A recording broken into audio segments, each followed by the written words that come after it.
Yeah, good morning, everybody. And I guess the regular season came to a close yesterday for the Big 12, and we move on to the next portion.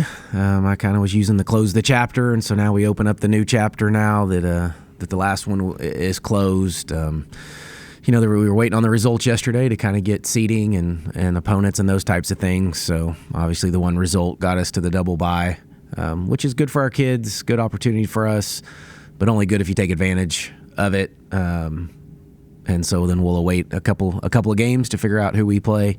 But excited for our group to go to Kansas City, catch our breath here today a little bit, and then kind of get back at it a little bit more tomorrow.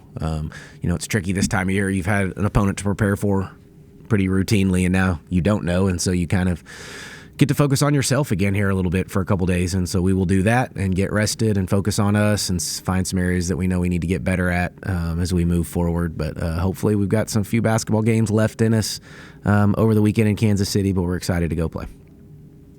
I guess the first thing you look at is you're playing really well right now in the last two games. So you want to play, you want to stay sharp, but then you also are at the end of the year and you want to maybe get your girls off their feet a little bit and rest them. You kind of balance that a little bit between being sharp and giving them the rest? You do. So we'll rest a little more and then, just be competitive in practices earlier in the week to keep that form, keep your identity, keep that kind of competitive nature. Once we get to Thursday and we play early Friday at 11, so we'll be more of probably a prep day for whomever that opponent is. So we'll practice after we find out who we play on Thursday. But until then, it's rest. But you want to keep the rhythm and you want to keep a ball in their hand a little bit. You don't want to take too much time off where they lose a little bit of that. But keep our identity and keep moving forward. How do you get a team to peak? Do you ever get any advice on all the years you've done this, how you get a team to play their best at the most important time of the year? I don't know if there's any magic formula to it. I mean, stay healthy is one. Feel good. I just think this time of year, for me, it's to make sure they're mentally and physically fresh every time we take the floor. And so if we can do that, then I think you got a great chance at it. We still know defensively most nights that can kind of keep us in about every game. And then offensively, can we keep going? Obviously, JJ's on a little bit of a heater right now and playing really well. And both Jordans had a good night, at Cincinnati. But we need to get Shaw going again and Kaya going again and Kylie. So we still need some to, that we're going to need them. And when you're talking about tournaments or potentially 3 games in 3 days, you need your full roster to help produce and stay involved. And so we'll continue to work through that this week. Big 12 has had a couple of different tournament formats, and I'm sure you've been through different ones in your previous stops. Do you have a favorite, preferred format for postseason tournament, and how much break you get before the NCAA start? I think it depends on which league you're in, where your team's at. And the previous stops for me was the mid-major level, and so everything came down to the conference tournaments. You were playing for one weekend and you had single buys, double buys that took you into the semifinals, so you're just having to win two. So I think it's all relative at this level. It's, I think, a little different based on where your team currently sits based on the NCAA tournament. So some teams need to make runs. Some teams have to win it to get in the NCAA tournament. Other teams probably know they're in but need seed lines for the NCAA tournament. So there's still a ton going into it. I mean, this one seems to be okay. I do think you want to reward in some degree what was happened in the regular season. Now we're also in these leagues though where you don't play everybody multiple times, so how are the seedings even overly accurate? I don't know. So to answer your question, I'm not sure that I have the perfect answer. It is what it is at this point. I think most leagues, it seems like, that have around 16 teams do something similar. I think when you're asked to win 5 games in 5 days or 4 in 4 days, that's a tall task. 3 in 3 days, maybe a little more manageable.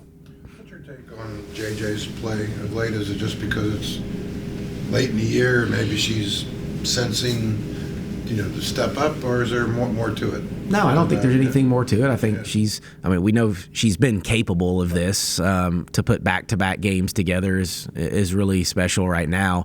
But yeah, I think seniors start to look at things a little differently as their senior year goes on and they get to this point where they realize, the days are numbered, the games are numbered, I guess. When it was at home that way, I don't think JJ set out to go do anything special that night. She just took what the game gave her. Same thing at Cincinnati. She just, they were playing a lot of zone and she was just finding finding gaps and creases, and I think our kids know that she's kind of in that proverbial zone, so just kind of let her keep going a little bit while she is, and when it's time to move it and share it, she's been able to do that because she finished with 7 assists in that game, and 7 rebounds. So I think as much as I was happy with the 31 points, I think it was those other 2 stat lines that made me just as happy. Did she pull back in the second half as far as shooting goes in both those games, or what is she capable of if she says, "Give me the ball"? Yeah, at Cincinnati, maybe a little bit. Utah, the second half is when she kind of started going. She had 24, I think, at half against Cincinnati. So a little bit there. I don't know if she pulled back. It just wasn't required of her. We had a lead. We didn't have to use the press as much, so we could kind of back off of that just a hair and control tempo a little bit more. So yeah, is she, I don't know, is she capable of going for 31, 38 every single night? I don't know. But you ride the hot hand when you have it, and she's had it last week, and hopefully she can continue that into the tournament. On the men's side, Javon Small has gotten a lot of attention, obviously, a lot of doubles, about every different kind of look that you can get. Has JJ, I don't know how much you're able to compare, obviously, but has JJ gotten as many of those things, or has she just been so good that she's been able to overcome whatever the other team's thrown at her? Yeah, she's pretty talented, and she's just a hard guard too because of her quickness. But we play her on the ball, off the ball. With her and Jordan, if you take one away, then there's still another option and a few more too that can score it for us. And when Jordan Thomas comes in, what she can do on the inside. So, I imagine JJ's going to continue to get a bunch of attention. But again, you can try to trap her, but she's so quick that she can either get around it or get through it. And now you're playing 5-on-4 with a pretty dynamic kid with the ball. So she's just a really hard kid to do that with most nights. The aggressive version of your press, have you had to use it in a while, or it just seems like the press hasn't been as active lately as maybe what it was earlier in the year? Or I could be wrong. Yeah, no, I would probably disagree with that a little bit. I guess if you're at the Utah game, I don't remember how many turnovers they had, but there was quite a few of them. I thought the press dictated just about the whole game. At Cincinnati in the first half, it was fine. That's what helped us get the 14-point lead. We backed off of it a little bit, but that's by design because you're up 20. We're not trying to necessarily shorten possessions. We want to elongate possessions, and so time and score dictates that a little bit. But no, we're still that's our identity, and it has been most of the year. What led you to decide to play that brand of basketball as compared to trying to go out and get a couple of 6'3" girls or whatever it would be? Yeah, well, it never had anything to do with size. It was just more of roster limitation way back in the day, and we started it by slowing teams down, and it was just to take time off the clock because we didn't have any depth, and we just didn't think we could guard for a full shot clock, and this was years ago. And then as we've gotten more talented, deeper, quicker, better athletes, then now we've just been able to turn up the heat a little bit and be disruptive. Did you battle it up on anything that you had seen, or did you devise the way you were going to do it yourself? Or? Yeah, no, just trial and error. That was the beauty of being a Division II guy for a long time, is no one was really paying attention. We didn't do press conferences. We didn't do this type of stuff. I was just trying to figure it out, on my own, and had really good teams and great players and won a lot of games doing it, and it just kind of evolved, from there. Mark, the hope is you can play 3 games in 3 days. Does the experience of doing that over Thanksgiving kind of help now? And what are the keys to being able to get a team ready for a game, both physically and film roll-wise in a short prep? Yeah, that's the idea by playing in that tournament. As you know, that's coming up, obviously, in the Big 12. Not 3 games in 3 days in the NCAA tournament, but definitely 2. So we'll draw on that experience if we're lucky enough to play 3 in 3 days. But yeah, you just win one, and then you go worry about the next one, though, because you're not guaranteed 2 or 3, so there's no sense in really looking too far ahead. But if we do, yes, we have some experience to draw off of, and that will be valuable. Looks to me, going back to the press, it looks to me like the girls seem to enjoy that maybe more than maybe other teams do when they're just playing normal defense. Does that add, you think, to the attraction of it? Yeah, well, the kids have bought into enjoying it, right? Because they see the benefit and they reap the rewards, and the guards are out in front and they can get some easy layups and steals and touches, and then I think it just filters or snowballs through your team, and you see a couple of kids doing it. Well, you don't have a choice now. You want to get involved in that because it looks fun, and so then it filters through the whole team. And it's our identity, and I think it starts with Jordan and JJ. It did when I got here. Those are two kids that play both ways. They play on the offensive end and they play on the defensive end.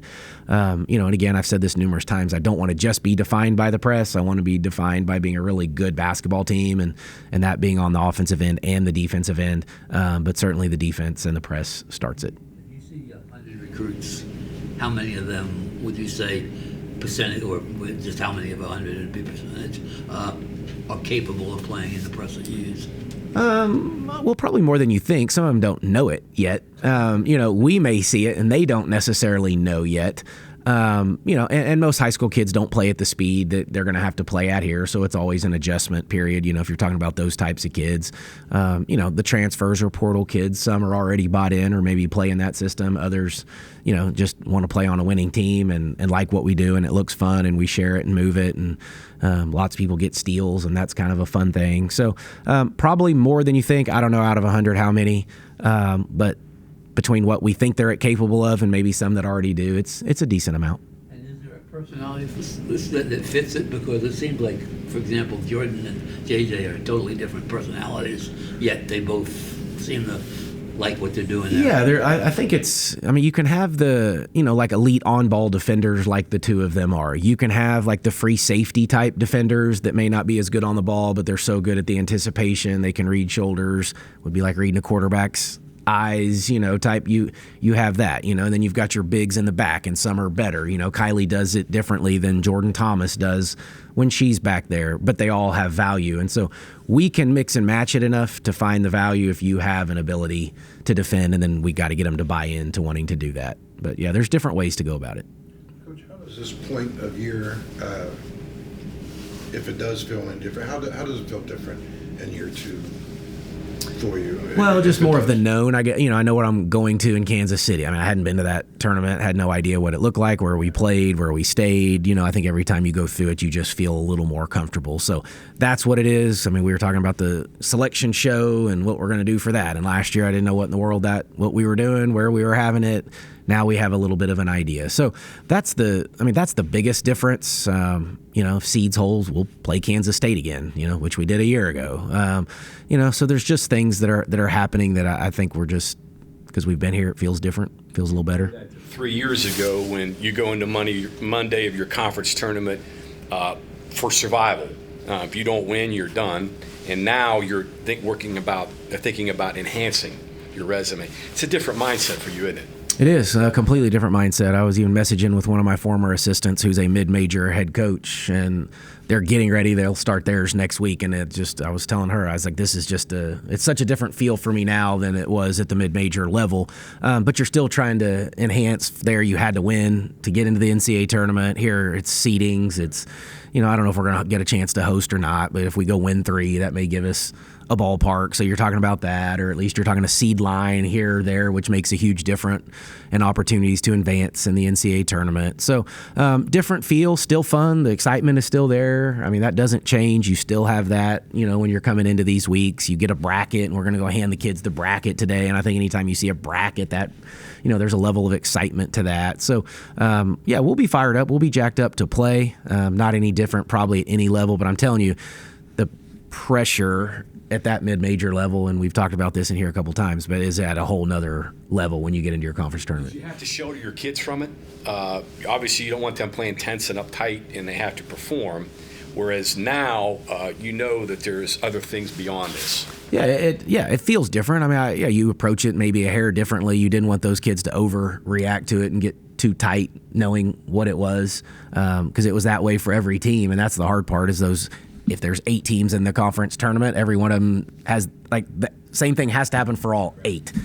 Here, there's all sorts of different things going on for these 16 teams that are in the Big 12 tournament. Some that know they have to advance and maybe win 5 games or 4 games to get into an NCAA tournament. Some that probably feel maybe are on the bubble. Some that feel that they're in. Others are fighting for hosting rights and seeding. So either way, there's a ton to play for, but it's certainly different based on where you're at.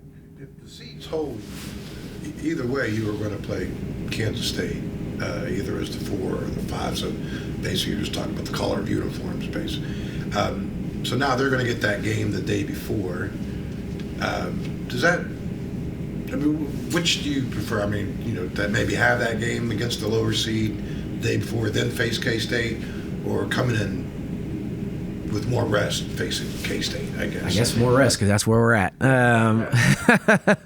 Because that's the situation we got. No, I think it's hard, obviously much more difficult to win 4 games once you get to the back end of it if you can get there. So that's the big time advantage. I've always said after the first quarter, we should be perfectly fine. They, like coming out, they'll have played the night before. I think we actually only even get like a 35-minute shoot around at 6:50 in the morning is our only time to even go in the building, other than the warm up, before the game. So there's like a few little nuances like that are different. But no, I think you can't lose if you don't play. Right. Sure. So like while those other teams are playing, we're resting, getting ready, preparing, getting our mind right, getting body right. So I think you have to take it as the advantage. You want the double buys. As you move forward, you definitely want them. But you're going to get a team that's played a little bit, obviously, in that building. If the seeds hold, then it's just one game. If it's not, then we're going to get somebody on their 3rd game in 3 days. I'll put you on the spot in this one. Would you rather have the tournament in the Muni, your own building, you're a little bit more spread out, you can get used to more because it's been there in past years? Seems like that was really good, from the women's side. Yeah, I mean, and I was actually played when I was in the MIAA years ago, Division II, we played in the Municipal Coliseum. I have never been a part of it in the Big 12, so I don't know what that was like. I mean, no, I don't know that the players would. I think they enjoy playing in T-Mobile. I think they like that atmosphere. It feels, like a true conference tournament. But we lose like the fans that could come and maybe go watch the women play one day and the men the next or same day. I think, right, that was a crossover type situation. And so I think you lose that. So that's what I guess would be the hindrance to it, or what I wouldn't like as much. I think there would be some people that would come, maybe a few more that would watch us if the men were somewhere around, as opposed to just us being a week in front of them. You lost 2 teams to the SEC. They're in the top, 12 in the net or 15 or whatnot. But yet you had 3 teams this year in the top 11, and I think 6 in the top 25. Do you like where the Big 12's trending? Yeah, it's really competitive. I think it's as competitive as it was a year ago. I said this earlier. We didn't have quite as good of a non-conference, though, as we probably needed to, and I think that's hurting us a little bit right now. But I think, TCU obviously has been fantastic. Baylor's been as hot as any team, in the country. K-State with their injuries, but Oklahoma State's had a fantastic year. I mean, I think Utah's a fantastic basketball team who beat Notre Dame earlier. Nice win, right? Yeah, I mean, TCU had it too. TCU beat Notre Dame and North Carolina State, so those, and then the Utah win over Notre Dame. So those were top wins. So I think it's been a really, really, really good year for the Big 12. I think we missed a little bit in the non-conference, and that would be us and our Texas game and some of those that we had opportunities and just weren't quite capable of taking advantage of it at the level that we wanted to maybe even get a few more teams. Maybe there, can we get to 8 or 9? I don't know. It looks like 7's going to be the number, but if we could get to 8 or 9 now, we're doing something really special.